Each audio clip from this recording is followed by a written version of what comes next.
At 6 and streaming on crossroadstoday.com, a delay for the bill that would transfer UHV to the Texas A&M system. What's behind the holdup and what's next for the university? A candidate for Victoria ISD board is stepping away from the race. And families speak out after the Robb Elementary Memorial in Uvalde is targeted by vandals. What's being done to honor and protect the site? And we've got some severe weather going on, and we'll be talking all about it coming up in weather. And we are continuing your state track meet coverage. See which Crossroads athletes reached the podium today and yesterday. Coming up in sports. You're watching 25 News now at 6. Good evening and thank you for joining us. I'm Don Brubaker. Shauna Curry is on assignment. This is an alert day. Storms coming to the Crossroads. Let's go to Jacob Lozano with a first look at the forecast. Jacob, when do you expect these storms to hit the area? Well, we're starting to see them move down off of I-10 just right now, about 6 o'clock time frame. So we're going to see them start to make into the Crossroads around 8:30, 9-ish. That's when we're going to start to see it. Our first bit of rain start to make its way in, but it won't be moving out of our region until about 12 o'clock, 1 a.m. in the morning. But we got what we can expect here is some large hail possible within the enhanced risk that I'll be showing you. Damaging winds, maybe a slight tornado, but I think that's going to be out of the picture now. But there's the enhanced risk. It is barely within our counties, but everything in that enhanced risk is going to have an opportunity at that big hail and those damaging winds. But if we take a look at our radar right now, just widespread thunderstorms going on pretty much parallel with I-10, but we've actually started to see a little cell that's dropped down from I-10 area here in Gonzales, and it's going to be hitting Gonzales here by 6:11, going in towards Yoakum here by 6:47. So we'll be seeing some thunderstorms start to pop up here within the Crossroads region, and the rainfall has been pretty interesting these past couple of days, but we'll talk about when it's going to get here coming up in the full weather report. Don? Jacob, thank you. A Shiner man faces a charge of sexual assault of a child. Shiner police arrested 39-year-old Rene Garcia Wednesday at 603 East Brewery Street. He is charged with sexually assaulting a high school student. Shiner police are working with Child Protective Services on this case. Garcia is in the Lavaca County Jail in lieu of $100,000 bond. The next move in a possible UHV transfer to the Texas A&M University system will have to wait until Monday.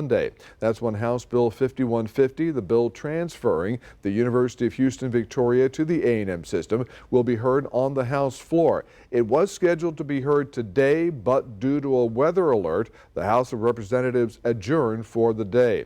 The bill was laid out to the House by State Representative District 30 A.J. Louderback on April 15th. The State Senate already passed the bill for transfer. If the House passes it, then it will go to Governor Greg Abbott for his signature.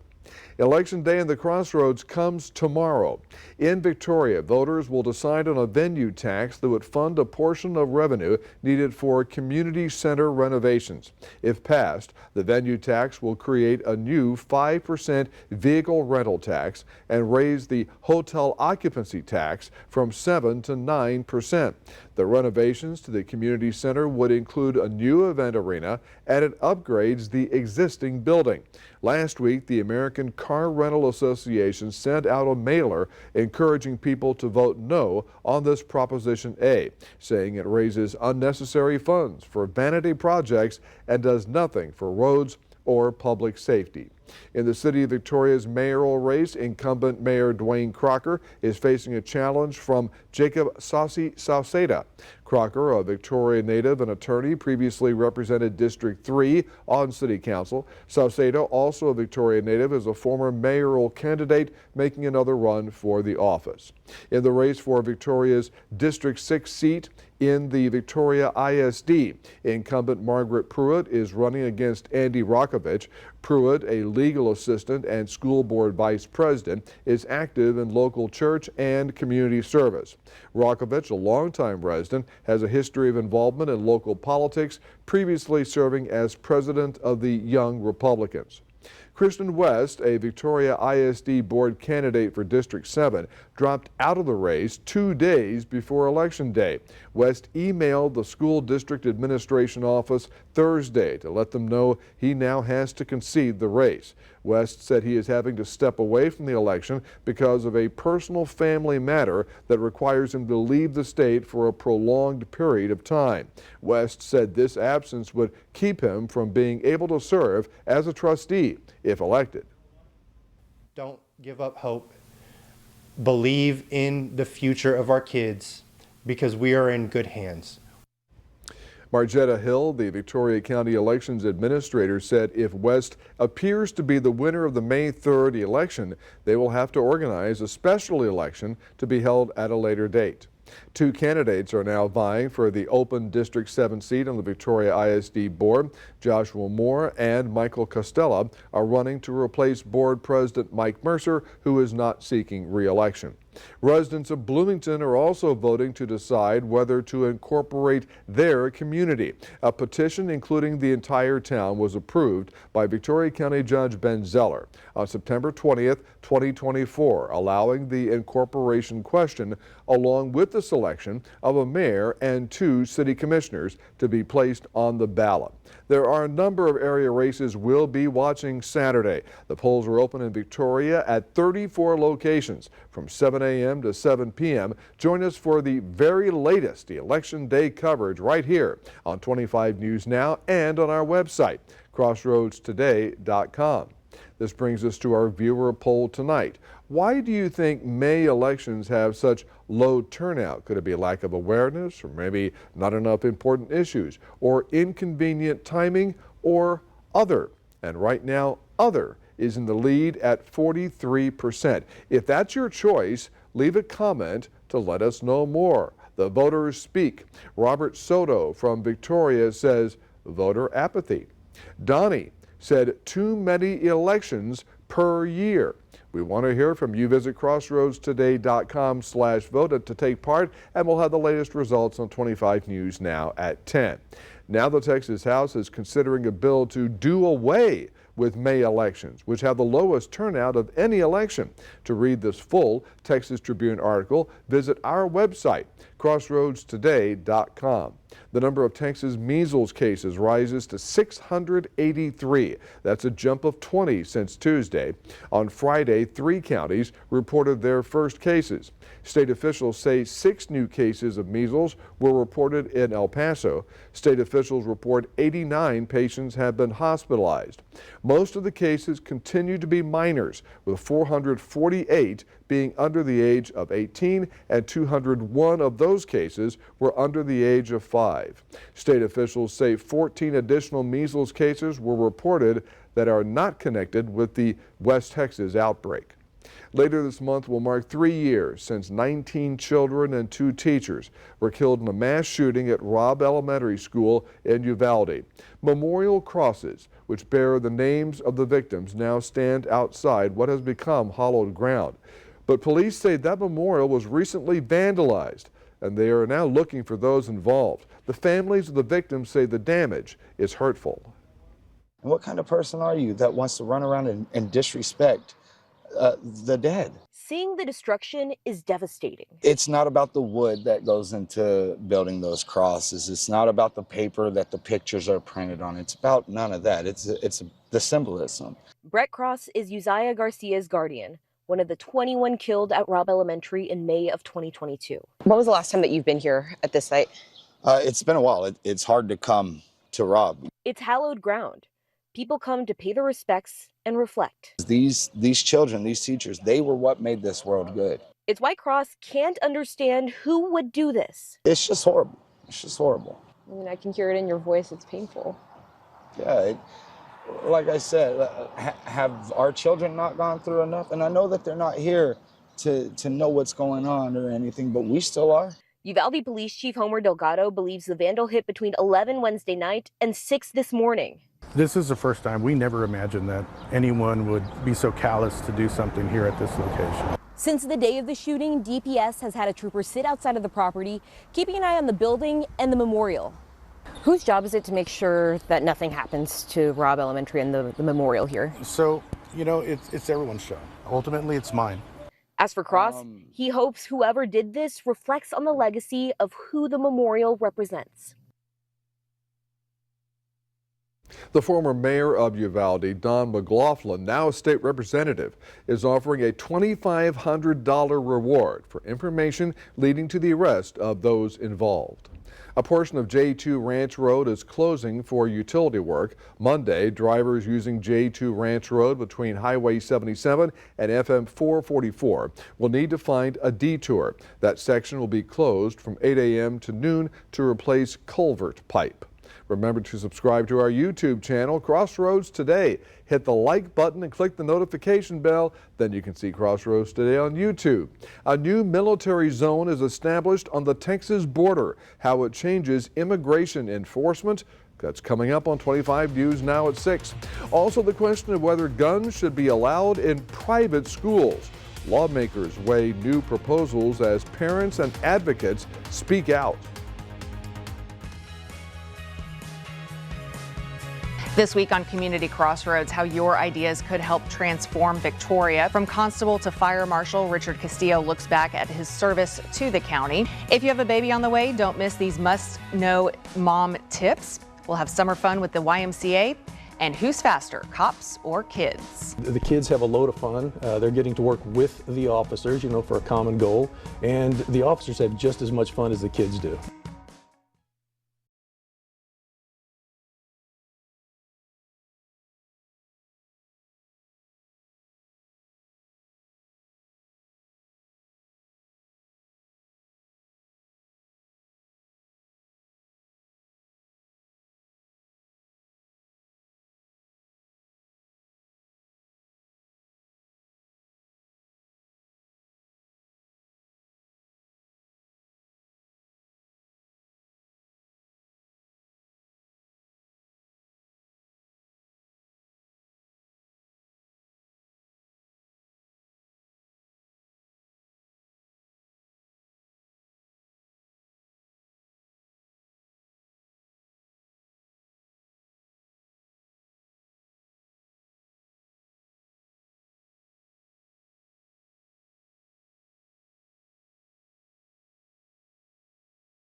Second stretch on the U.S. border with Mexico as a military zone to enforce immigration laws. The newest area is in Texas and is attached to the Fort Bliss Army Base in El Paso.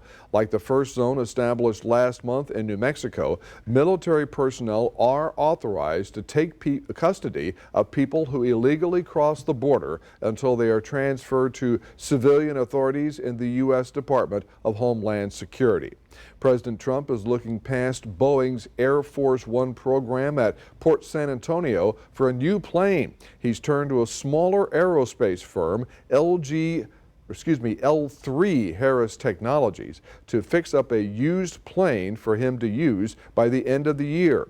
A Boeing 747 previously used by the Qatari government will be overhauled.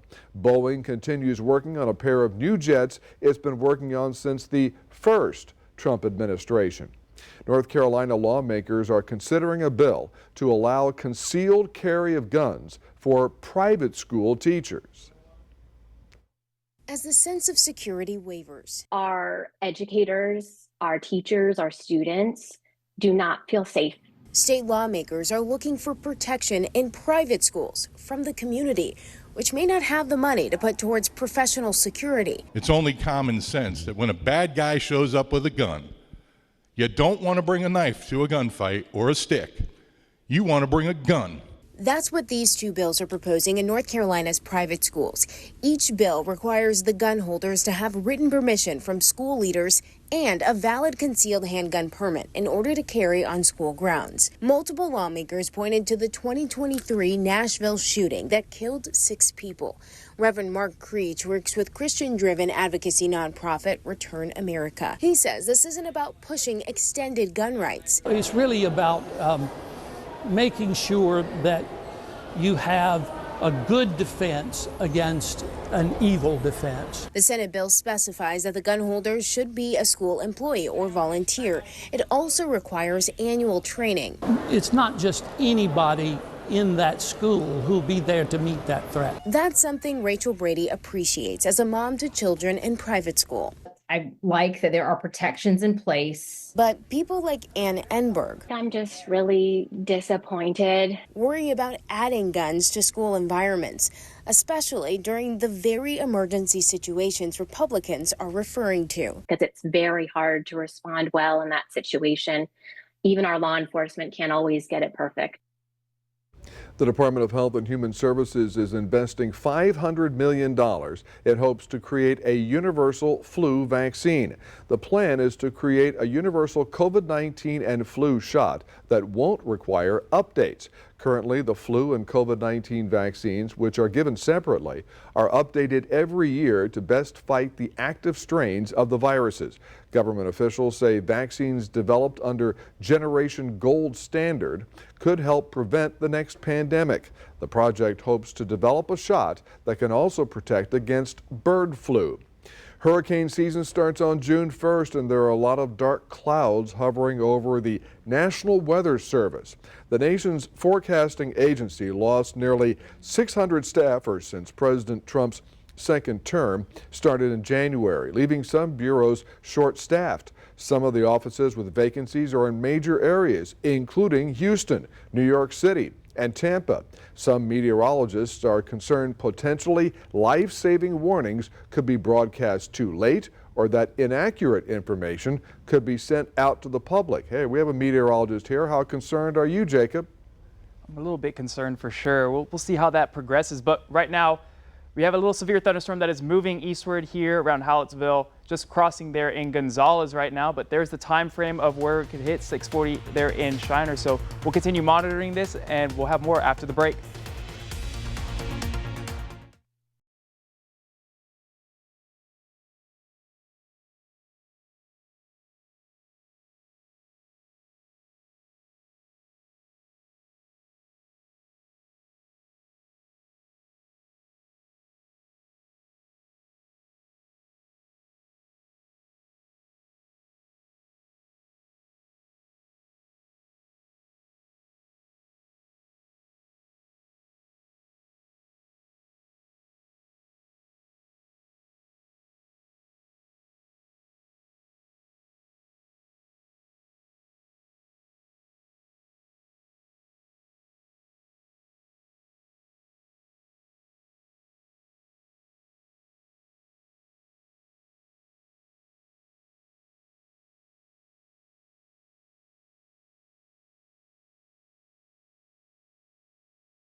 Well, good afternoon, Crossroads. We have a little alert day today for all our counties here. We could see some large hail, damaging winds, and heavy downpours at times. And there is a slight tornado risk, but that's going to be wearing off here very shortly. But an enhanced risk, that's where we're going to see most of that stuff. We're going to start to see it weaken as it makes its way into Victoria County. That's why we have a slight risk down here. But let's just take a look at what's going on. We just have a mass area of thunderstorms. There's some heavy thunderstorms over here that is just dropping some monster-sized hail, but we did see a lot of hail going on over here in this region right now. And that flash flood warning that we talked about, that is finally appeared here north of I-10. But we're looking down here at Gonzales, where that cell has finally pushed across I-10. And now we're starting to see some showers and thunderstorms there in Gonzales. But it's going to be making its way farther southeast here within the next couple of minutes, we'll just say that. So Dilworth, we'll see it at 626, Shiner 640, and we'll get down to Hallettsville at 7:04. So do have time to prepare for just this, what looks like just a lot of rain with it, maybe some pea-sized hail along with it. But there are some heavy gusts, some very strong gusty winds with this thing. We're looking at about 60-mile-per-hour winds is what is saying here by the National Weather Service. But when I was looking at it, we saw about 65 indicated by the radar. So it is a little bit stronger within those gusty wind portions. And the hail, saying it's an inch, might be a little bit smaller than that. Now, the rainfall totals so far with these storms have been pretty significant. That's why we have that right there. Look at that, almost 6 inches.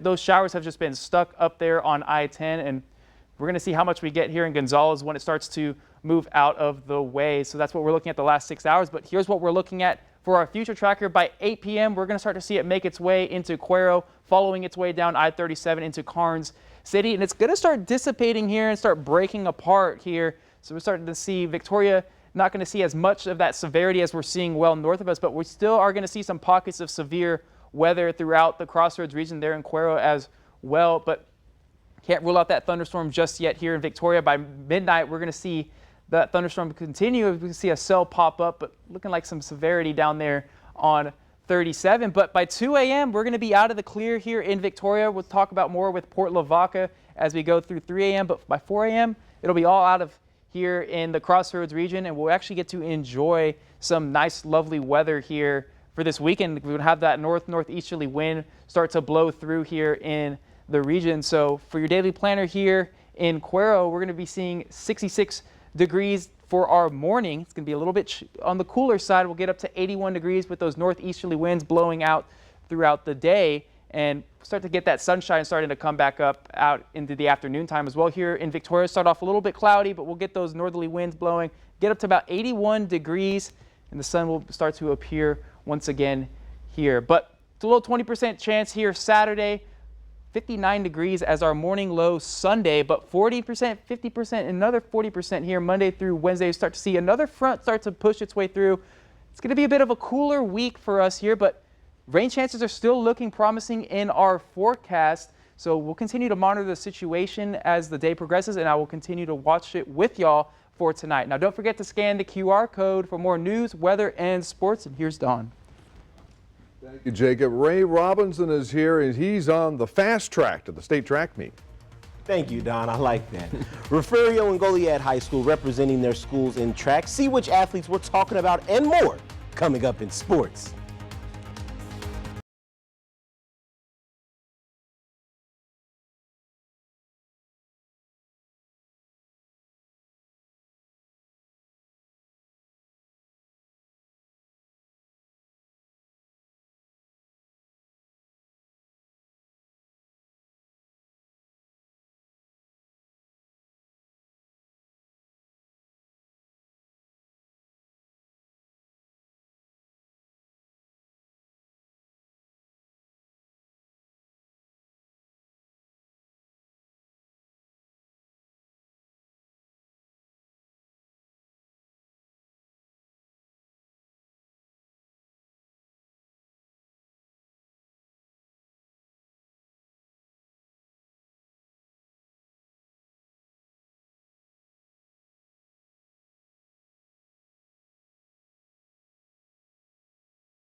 Tonight is a crucial one for both Victoria schools. The baseball teams in both Victoria East and Victoria West High Schools are aiming to make it deep in the postseason, and they have their work cut out for them on this journey.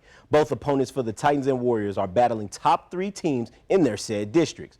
Let's start off with Victoria East, and last night us folks in the Crossroads got a glimpse of what the Titans is capable of and still playing and redeeming themselves in the second game, forcing a third game at Riverside Stadium. But this time, the Titans are the road team. The Victoria West Warriors will begin their postseason taking on Galena Park at a neutral location. Galena Park finished their season as the #1 team in their district. But can the Warriors play through it? They do have they played against toughest teams, and the action is underway right now. So coming up at 10, we'll have some results, hopefully.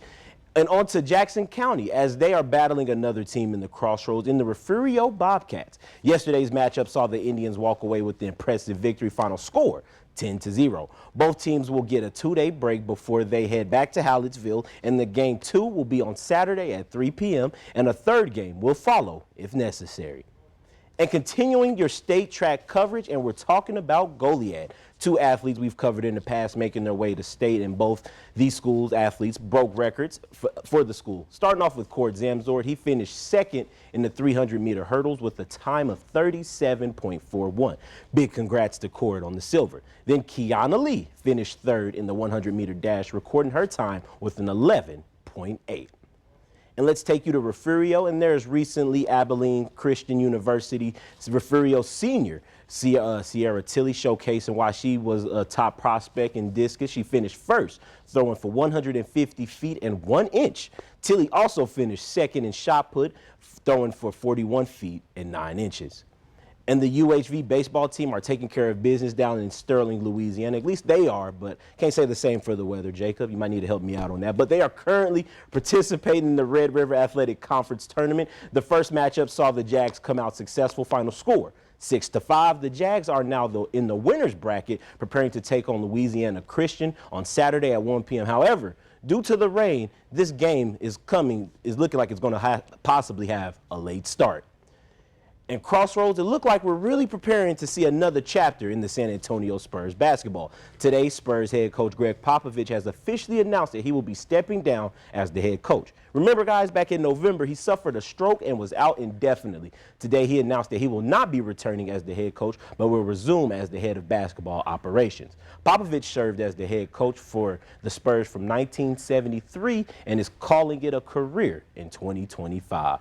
And staying on the topic of NBA in the state of Texas, let's talk about the playoffs as the Rockets face elimination ahead of Game 6, taking on an injured but still dangerous Golden State Warriors. This series has been nothing short of entertaining. You can expect tip-off to be at 8 p.m. on ESPN. Jashawn Tate and Jock Linda are the only players that are on the injury report from the Rockets. Now make sure you tune in to our 10 p.m. newscast where I'll have a live update. But that does it for your sports. Don?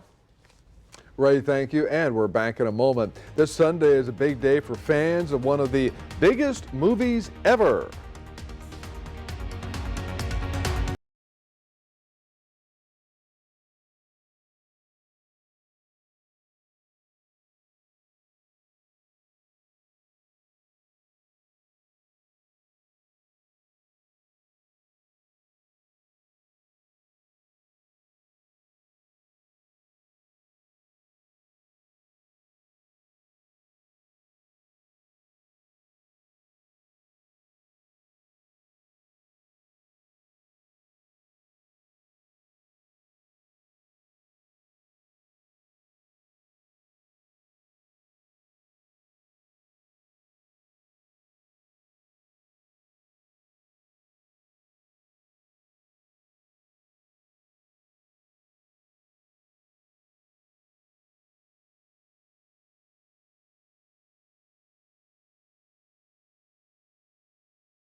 Tonight, Sunday, is Star Wars Day, observed every May 4th in honor of the film franchise that left an indelible mark on American culture. It's on the 4th of May because it gives you the chance for a little pun. May the 4th be with you.